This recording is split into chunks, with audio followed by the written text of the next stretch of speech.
Was it? We were watching the boat. Well, our stay at Elim Beach was absolutely beautiful. Do you know what? We had to get moving. I wasn't going to make the same mistake again though.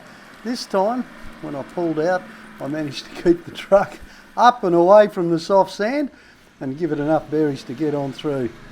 It's always a little bit hard when the sand's soft, but by avoiding that patch from last time, I had no problems at all. And as soon as I got back up onto the hard ground, I figured I'd better have a look at the bearings. I mean, by this stage, we'd already subjected the MDC to quite a bit of bashing around, as those tracks up the Cape will do. And with a big trip to the top planned, I figured I'd have another look. But all was well there, and pretty soon we were off bouncing around. Well, we might have been bouncing around, but the MDC wasn't. It was a good thing. And you know what? That's what it's all about sometimes.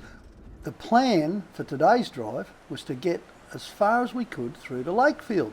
I wanted to camp up at Lakefield because I know the ranger up there. And you know, with a fair bit of water around, it wasn't long before we were punching it through a few of the crossings. But as it is, even though it was a rush trip, the kids wanted to stop and have a look. You can't stop them, can you? There was a bit of traffic on the roads, but not too much. But this one really left me wondering, oh wow, I love seeing 40s on the track, and they're so rare these days. If I'd been in Milo, it would have been a huge wave. I guess I was missing Milo a bit. But you know, to be honest, the 76 is just so comfortable, and I didn't have to keep shutting the flaps. That was wonderful. It's always something I forget. And there's a lot of water up the Cape when we were there. A little bit more than normal for that time of year, I thought, but that's all right because it helped keep the dust down too. Meanwhile, off we went. The whole idea was to get up to Lakefield in a day, and it's pretty easy as long as you're not stopping too much anyway. Some of these sandy bottom creeks, you know, you feel them just a little bit, but they're all hard based on Battle Camp as a rule. Ah yes, there's Tom and Joe sharing the love, and off we go. The Fords these days make some of these crossings an absolute delight.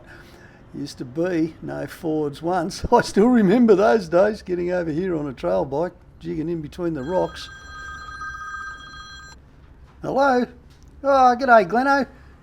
No mate, no, just add more chilli. That's it, more chilli, more garlic, you'll be right. See you mate. There's nothing too tricky along Battle Camp. If you're towing, you've got to watch a few things, of course, but other than that, it's just too easy. If you're doing it solo, you'll really love it. Gio was starting to love it, I tell you. He was really enjoying himself up here. That's the beaut thing about Cape York, isn't it, you know? If you haven't been there before, it's just the wildest place you've ever seen. And even if you have been there before, it just seems to get better all the time.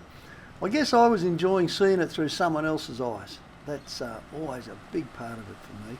But really, our day, this particular day, was just about trying to make a mile. And so we kept on punching through. We had a couple of breaks, a bit of a stop for lunch and a stop, you know, take a photo. You've always got to get your termite mound photo. And before long, there we are, camped up at Lakefield.